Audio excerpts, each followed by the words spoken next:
Yo, what's up guys? It's Noah here. And in today's video, we're going to be breaking down the NBA slate on Draftkings and Yahoo for Tuesday, November the 23rd. We got a 4-game Tuesday slate, so somewhat of a shorter slate today. But as always, guys, we're going to go game by game. We're going to talk through each game on the slate, break down each team, kind of give my early thoughts, what does stand out to me looking at this slate on Monday night. This is another day where we're really going to have to pay attention to the injury report. Two of the top studs on the slate are questionable heading into Tuesday. Luka Doncic, Nikola Jokic, both questionable. Anthony Davis probable. But Jokic and Doncic, obviously, those are two injuries that are huge. They can completely change the slate if those guys are in or out. So we're gonna have to pay attention to injuries. As always, these are my first looks of the slate. I will give out kind of some early picks that I do like, but again, it's just the first look. If you want more of my updated content after we get injury news, after we get starting lineups, I do provide a lot more updated content over on Patreon. My core plays, my rankings, my positional plays, where I list off my favorite plays at each position. Those can all be found on Patreon. You can also get access to our Discord chat, where you're able to ask me any questions whenever you have to ask them. I'm always in Discord, able to answer your guys' questions, whether it's before lock, after lock, whenever it may be.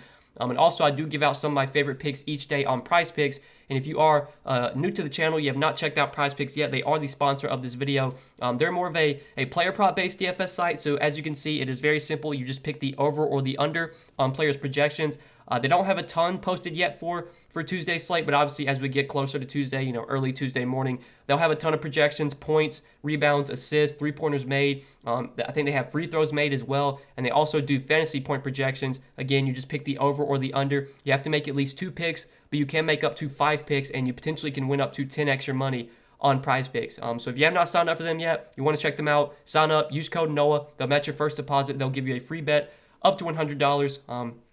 You can take a look at what Prize Picks has to offer, make some picks for this NBA slate, or you can check out some of their other sports. They have NFL, they have college football, college basketball. You can mix and match sports as well. But if you haven't signed up yet, use code NOAH, and they'll match your first deposit up to $100. But let's take a look at Tuesday's 4-gamer. We're going to start off with the Miami and Detroit game. Start off on the Miami side. So looking at the Heat here, I would say the Heat are probably one of the least appealing teams on the slate, just because they're coming into this game fully healthy. This is a game that does have some blowout potential. Obviously, Detroit is not a very good team. Miami is a really good team. I'm pretty sure the spread in this game is almost double digits. The Pistons are 9.5-point home dogs. So, Jimmy Butler at 9,700. If this game stays close, obviously Jimmy Butler has a lot of upside. He can put up 50, 60 DraftKings points any night. I do worry about his minutes being cut short a little bit, because this could be a blowout. I don't think Jimmy's someone I'm really prioritizing on the slate. We have, Westbrook playing without LeBron. We got AD playing without LeBron. You got Julius Randle in a good matchup. You could potentially have Jokic and Luka on the slate. You got Paul George as well. So just don't think Jimmy's going to be someone I prioritize. Bam, I like the matchup a lot against Detroit. It's probably going to be Trey Lyles who guards Bam without Isaiah Stewart. With Isaiah Stewart suspended for this game, I'm assuming they start Trey Lyles at center. That's definitely a matchup that Bam should be able to excel in. He would probably be my favorite play from Miami if I had to play anyone on the Heat today. And then Lowry and Hero, at their price points, I don't think they really stand out. Duncan Robinson is questionable for this game. If he were to sit, I don't know what they would do with the starting lineup. Probably would just slot Hero in there. But I don't know. Maybe they would want to keep Hero off the bench, let him play with the second unit. So maybe you would see Max Strus start. If he were to start for Duncan Robinson at 3,100, he could be a viable cheap play. But I don't think he'd be a priority value for me. I don't know if there's really any priority plays coming from Miami. I think Bam's my favorite option here, but the price tags make all these guys just look like secondary plays. Plus, there's some blowout risk as well. Now, on the Detroit side, Detroit is not a team I really want to be loading up on, but you kind of have to look to some of these guys today because they are kind of shorthanded. No Kelly Olynyk, who's been out. Killian Hayes is out once again. And then, as I mentioned, just recently, Isaiah Stewart is suspended for this game, so he will be out as well. They're really, really thin in the front court, missing 2 of their, bigs, 2 centers. We're going to talk about Trey Lyles, who is going to be probably a top value play today. But starting off with Cade Cunningham at 7,400. Look, Cade Cunningham, he's been great. He's looked a lot better. We saw him struggle early on in the season, when he first made his debut. But you look at these last few games, 51, 41, 46, 50 DraftKings points. He had a triple-double last game against the Lakers. This is a really tough matchup against Miami. I don't know if this is a spot where Cade, is likely to put up 50 DK points again, but could he? He absolutely could. He's going to play a ton of minutes. They've shown kind of even in blowouts, they'll kind of still give Cade some run. I know he has played like even in some of their blowouts. Like this game against Sacramento, they lost by 22, and he played 35 minutes. The game against Cleveland, I think, was kind of a blowout. He played 31 minutes there. I think he will still play like 30 minutes, even if it's a really ugly game, which kind of makes him a little bit safer. At 7,400, I don't know if he's like a priority play for me on DraftKings, but I do still have a lot of interest in Cade Cunningham. I think he looks really good on Yahoo, though. He is definitely underpriced over there. I mean, you compare the price points, he's $7 cheaper than Tyler Hero. Definitely like Cade Cunningham at $24 on Yahoo. He's a standout play for me over there. On DraftKings, I think he's a good play too, just not as much of a priority. Jeremy Grant and Sadiq Bey at their price points, I don't know if they really stand out in a tougher matchup. I think if I was going to pay that much for someone on Detroit, I would just play Cade Cunningham. But talking about the value, so we do have some value from this team. First off, we'll start off with Corey Joseph, 3,900. Corey Joseph is one of these guys you're never going to be excited to roster, but he played huge minutes last game in place of Killian Hayes. He did start in place of Killian Hayes, played 39 minutes. Wasn't that productive, only had 23 DK points. But he's 3,900, and he's probably going to play 30, 35 minutes. I will say that Corey Joseph is someone that, if this game does get pretty ugly, he is very likely to hit the bench pretty early. I don't see any scenario where Corey Joseph plays in a blowout, which makes him a little bit riskier. But at 3,900, he's just so cheap that even if he plays like 30 minutes, he can still be good enough at his price point. I think he's one of the better values just kind of at first look. We'll have to wait and see if we get any other value as the day goes on.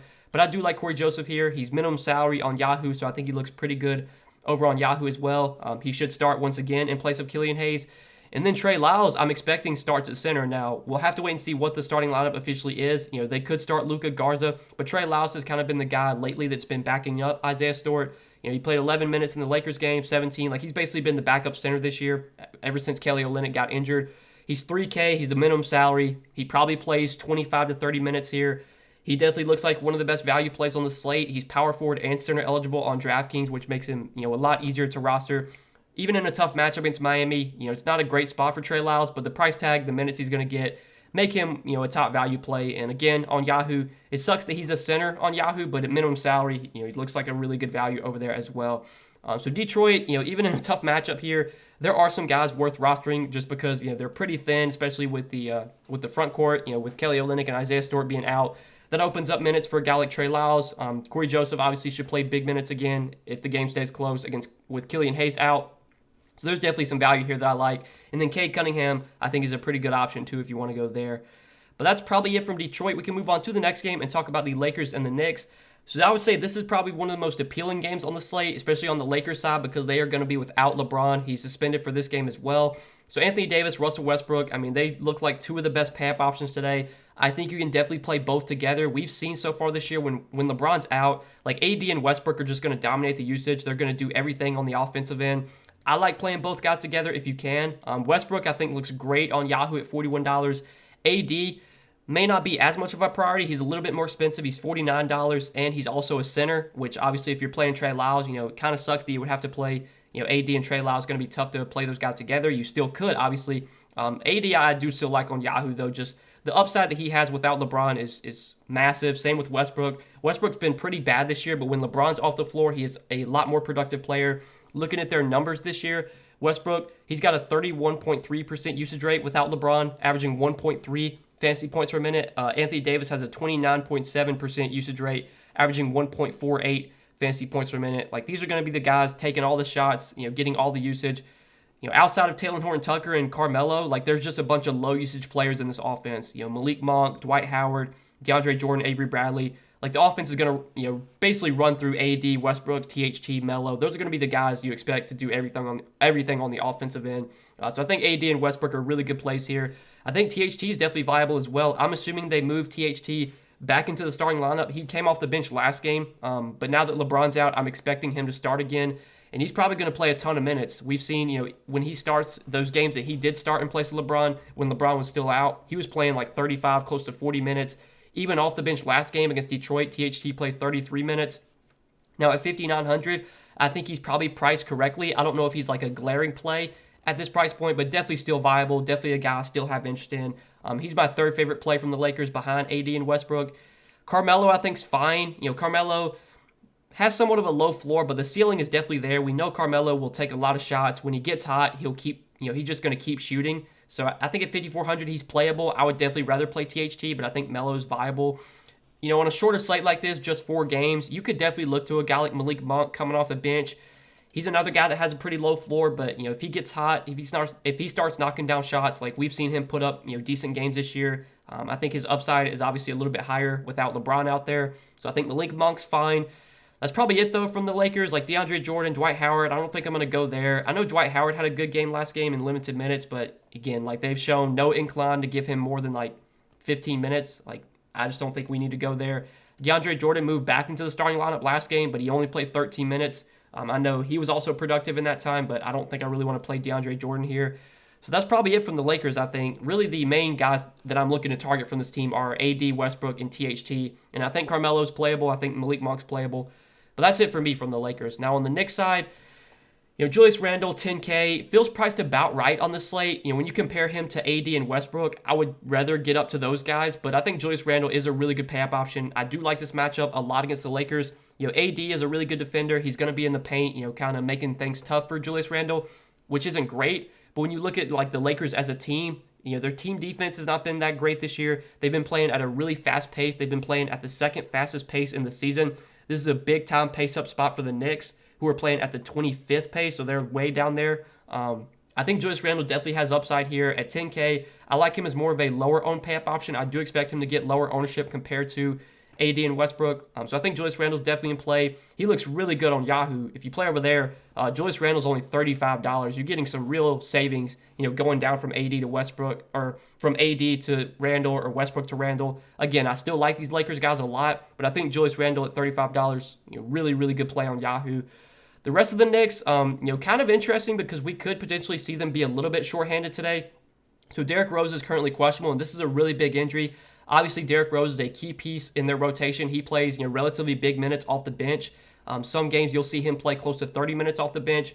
If he were to be ruled out for this game, that would be huge for Kemba Walker. Kemba Walker at 4,800 would be one of the best plays on the slate, in my opinion, if Derrick Rose gets ruled out. Kemba Walker has not really played much this season, like in terms of minutes. He just plays like 20 minutes a night. But that's just because, most nights they're going to close with Derrick Rose over Kemba Walker. But if Derrick Rose isn't out there, I think we get 30 minutes from Kemba Walker, if not more than that. And at 4,800, he would be a really strong value play. I would definitely like Kemba Walker a lot if D Rose is out. I think, that would boost the upside a little bit for guys like Alec Burks. I think Emmanuel Quickley would play a little bit more. At 3,800, he'd be viable. Even a guy like Evan Fournier at 4K could be worth taking a shot on if Rose sits. Like, Rose being out is pretty big because he's a high-usage player. He plays big minutes. It's going to give more minutes to guys like Kemba and Fournier, or Kemba and Quickley, and then maybe more usage as well to kind of spread around. So we're going to have to keep an eye on that injury. The rest of the Knicks, though, like RJ Barrett, I don't love at 5,600. I think he's playable on a short slate like this, but not like a priority play for me. I do want to talk about the bigs. So Nerlens Noel is a guy that I think we can look to for value. He's 4,200 on DraftKings. He should once again be in the starting lineup with Mitchell Robinson out and Taj Gibson doubtful. We saw last game, Nerlens Noel did start with Robinson and Gibson both out. He played 26 minutes, but he was in foul trouble. Like, he had 5 fouls in 26 minutes. I think he would have played way more than 26 minutes had he not been in foul trouble. Nerlens Noel is a guy that does struggle with fouls. He's a guy that, if he gets big minutes, like, he's very likely to pick up a lot of fouls. 5 fouls in 29 minutes, 4 fouls in, 24 minutes. He does have an issue with that, but if he can stay out of foul trouble, again, I think he plays like 30, 32 minutes. The matchup against the Lakers, I definitely like. Again, this Lakers team, they play fast. He's probably going to have to guard AD a little bit, which is not great. There's definitely, again, foul trouble concerns if he's going to be matching up against Anthony Davis. But 4,200 for Nerlens Noel, he's a guy that can get rebounds. He can get points around the rim. He can block shots. I think he's definitely a good value at 4,200, so I like him quite a bit on DK. He's cheap on Yahoo as well. I think you can definitely play him there. He's $11. Between him and Trey Lyles, that's really, really close. I think I probably would give the edge to Trey Lyles, but Noel at $11 is a pretty solid value on Yahoo too. So there's definitely some plays I like from this Knicks team, and if Derrick Rose gets ruled out, there will be a lot to like from this Knicks team. But that's probably it for this game. We can move on to the next one, talk about Denver and Portland. So on Denver, big injury here with Jokic being questionable. This is obviously something that, it just completely changes the slate if Jokic is in or out. If Jokic plays, I think at 11,400, he is definitely a good pay-up option. Now, between AD, Westbrook, Jokic, I probably prefer the Lakers guys, especially because they are a little bit cheaper. But I think Jokic, any slate he's on, he is going to be a top pay-up option. I think that would be the case today if he's able to play. If he does play, that probably takes me off of guys like Will Barton, Aaron Gordon, Monte Morris. Like, all these guys have been priced up for when Jokic was out. So if Jokic returns, like they're really just kind of all overpriced. But if Jokic remains out, I think we can play guys like Will Barton and Aaron Gordon. Will Barton and Aaron Gordon have been the guys like really dominating the usage, getting all the minutes, taking all the shots. Will Barton's kind of been up and down lately, but I do expect his usage to be really high without Jokic. Same with Aaron Gordon. Aaron Gordon has been really good without Jokic. He's kind of looked like his old self when he was on the Magic, playing big minutes, being really productive. He's scoring, he's rebounding, he's getting assists. It's 6,700. I mean, the only way that I'm playing Aaron Gordon at this price point is if Jokic does not play. If Jokic returns, obviously no interest, but I definitely would like Aaron Gordon if Jokic is out. And then Monte Morris at 4,400 I think would look like a pretty solid value as well. He's kind of been up and down lately, but I think his upside, his floor is a little bit higher when Jokic is out. Like Jokic is just such a ball-dominant, high-usage player that getting him off the floor, it's going to allow for these secondary guys to really, play more and be more productive. So Monte Morris would definitely benefit. And then in terms of value, we could look to some value here. Jeff Green would probably play around 30 minutes if Jokic sits.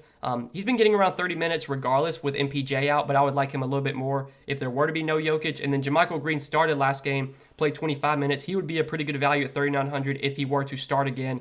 Again, this is just news we have to wait on. It's really tough to break down this Denver team right now until we get news on Jokic, and it is a late night game. We have 4 games tonight. 2 of them are at 7 and 7:30, and then the other 2 are at 10 and 10:30. So we basically have 2 early games and we have 2 late games. I don't know when we're going to get news on Jokic.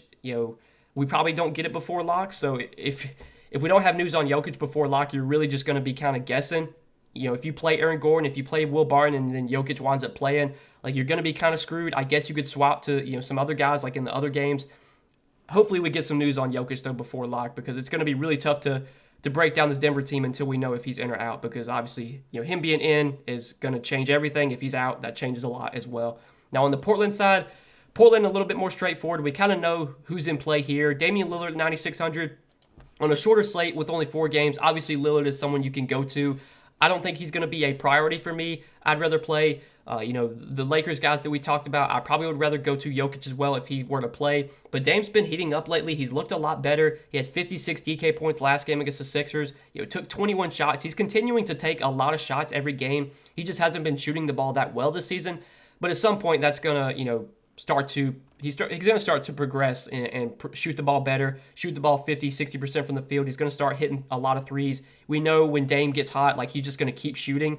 The upside, the ceiling is definitely there. I think he'll probably be a little bit more contrarian on this slate. I don't think he's going to be like a pay-up option that gets a lot of ownership. So if you want to go there to be different, I'm fine with it. CJ McCollum is 7,800. Looks like an okay play. I don't think he's someone that really stands out on this slate, but definitely viable. Nurkic is 6,300. Like the price tag on Nurkic just keeps coming down. Like you would think this price point for Nurkic, like he would be just a slam dunk, but the minutes for him just haven't been that good. Like he's just not getting a ton of minutes. Even when he plays well, even when he's productive, like he's just getting like 23 minutes. Some of these games he did get into some foul trouble, but we've really seen like the minute ceiling for Nurkic is just not that high. He hasn't played 30 minutes at all in his last 10 games. My best guess is we only get probably low to mid 20s minutes from Nurkic. Could he still be productive in that time? He could. I will say that if Jokic plays, I think it maybe helps Nurkic a little bit just because they're going to need someone out there with size to guard Jokic. Like I don't think they really want Cody Zeller or Robert Covington or Larry Nance defending Jokic. So honestly, if Jokic winds up playing, it'll become a tougher matchup for Nurkic, but it'll make it a lot more likely that he sees more minutes. So 6,300, he would definitely be a tournament play I'd have some interest in. He will get no ownership, I would assume. Nobody's going to play Nurkic. Nobody's been playing him this year just because his minutes have been so down. But I would think if they're going up against Jokic, like they're going to need Nurkic out there to defend him. So kind of a wait and see. But the rest of the Portland guys, like not much interest. Norman Powell at 5K I think is fine, but doesn't stand out to me on this slate. Robert Covington at 3,800. Going to play probably 30 minutes, but it's Robert Covington. Like, he just doesn't have a ton of upside. You're going to need him to knock down some threes, grab some rebounds, because outside of that, he doesn't really do much at all. He's not really a guy that is going to be productive on a point-per-minute basis. So at 3,800, okay value play, but not like a priority value. Larry Nance has been seeing more minutes, like kind of as their small ball center. Again, if Jokic plays, like I don't know if they're going to be able to go small against Jokic. Like it's not going to work. I don't know if this is a matchup where Larry Nance sees some increased run, but maybe if Jokic doesn't play, we could see this game going small. We could see a lot of like Jeff Green at the 5 or Aaron Gordon playing the 5. And obviously, if that's the case, then Larry Nance would be a good matchup there. He would be a guy that would probably see more minutes in that case. So kind of a wait and see with Larry Nance. I would say that if Jokic sits, that probably makes it more likely this game goes small, and then maybe you do see increased minutes for a guy like Larry Nance. But that's it for this game. I think we can talk about the last one of the night, the Mavs and the Clippers. So on the Mavs side, very similar to Denver, it's going to be hard to break down this Mavs team until we get news on Luka. Luka's questionable. He's been out, I believe, like their last 3 games. I think he was. So looking at the report on DK, just in the blurb, it says he practiced Monday with hopes to play in Tuesday's contest. So the fact that he's hopeful to play kind of makes me assume he'll be out there. If Luka winds up playing, like, it's going to be really tough to go to guys like Porzingis at their price points. Jalen Brunson would be out of play for me. Tim Hardaway, I kind of be off of. Really, man, like, if Luka plays, it's like I don't really like any Mavs outside of maybe Luka. I think Luka would just be like a really contrarian option. I don't see him being someone that really gets much ownership. Anytime Luka's going to be low owned, especially on a short slate like this, like, that obviously makes him appealing. But it's his first game back from injury. You never know how a guy's going to play coming back from injury. He would be a riskier pay-up option. If he remains out, though, then obviously we can look to guys like Porzingis and Brunson. Porzingis without Luka is going to get a ton of usage, a ton of opportunity. He's been really productive these games without Luka. Been playing big minutes, 47, 56, 40. I mean, he's just been crushing 40-plus DK points in 5 straight games. 6 straight games, actually. I think Porzingis would be a good play. I think Brunson, even at 7,300, would still be viable. I will say that his price point has gotten to like a point where he's not someone I'm really jamming in or forcing into my lineup. But, if I'm building out a lineup by hand and I have 7,300 left, I have no problem plugging in Brunson. I don't know if he's going to be like a priority play for me, though, at this price point. And then Tim Hardaway, I think at 5,800 would still be a pretty good option. I think his usage, should increase without Luka. He should get more shots up. He shot the ball terribly last game, so I don't want to look too much into that one. He's been playing big minutes, though. He's been playing big minutes all year, and without Luka, those should be more productive minutes. So Tim Hardaway would be a fine option, too. But we just got to wait and see if Luka plays or not, because if he's in, that really takes me off of all the Mavs. Maybe Luka you could go to. If Luka's out, then I think Porzingis, Brunson, THJ would be fine options. Now, on the Clippers side, Paul George, 10,300, I think is a pretty good pay-up option. You're not having to pay that hefty price tag for Paul George like you are for Luka. Like, Luka's 11.7. The Lakers guys are a little bit more expensive than Paul George. I do prefer the Lakers guys over PG, but PG is definitely someone we can look to here. He's been super productive this year. He's been a guy that's going to play a ton of minutes every night. He's going to dominate the usage on this Clippers team. I think he's obviously someone you can look to pay up for. I will say, with it being a 4-game slate, like, there are a lot of pay-up options. You got AD, Westbrook playing without LeBron. You got Julius Randle. You potentially could have Jokic and Luka. You got Damian Lillard. You got Paul George. Like, there's a lot of pay-up options. You got Jimmy Butler. So on this slate, you kind of want to pick your favorite studs, I would say. Right now, I'm kind of liking the Lakers guys the most. But Paul George, I think, is definitely a pay-up option you could go to. Reggie Jackson in the mid-range at guard is fine. He's not like a priority play for me. He really never is. At 6,100, though, I think he's an okay mid-range option. Same with Eric Bledsoe. Zubac, last game when these teams played, he was pretty productive, had 29 DK points in 27 minutes. His minutes have been pretty high lately. He's been getting like 27 to 30 minutes a night. He's played at least 27 minutes in 4 straight games. At 5,100, like, I don't think he's going to project out as a great play, but definitely viable on a shorter slate like this. That's probably it from the Clippers, though. Marcus Morris, I think, he's probable. So Marcus Morris is expected to return. That's obviously going to hurt guys like Terrence Mann. Zubac had hurt a little bit. Batum, he's out right now. But like, Marcus Morris coming back kind of makes a lot of these bench guys a little bit riskier, just because Marcus Morris, we know, would probably get a decent amount of minutes. I assume he'll probably be on some sort of minutes limit, especially since he's coming back from a leg injury. It's a knee injury. But him coming back, it makes guys like Terrence Mann, Luke Kennard really tough to roster. I think for me, from the Clippers, it's Paul George, Reggie Jackson. I think Zubac's okay, but those are the guys I like the most, I think. And that's it for this 4-game Tuesday slate, guys. So I hope you enjoyed the video. I know it's a little short one, but with a short slate like this, there wasn't too much to talk about. I appreciate you guys watching the video, though. I hope you enjoyed. If you did, click the like button, guys. Click the subscribe button as well. And check out PrizePicks if you have not yet. They're the sponsor of the video. As always, PrizePicks they're a player prop based site, so very simple. You're picking the over or the under on their projections. You can make up to 2, or you have to make at least 2 picks, but you can make up to 5 picks and potentially win up to 10 extra money over on PrizePicks. So if you want to check them out, you want to sign up, use code NOAH. They'll match your first deposit, give you a free bet up to $100 when you do sign up with my promo code. But good luck tonight, guys. Thanks for watching the video. Hope you enjoyed. We'll see you in the next one.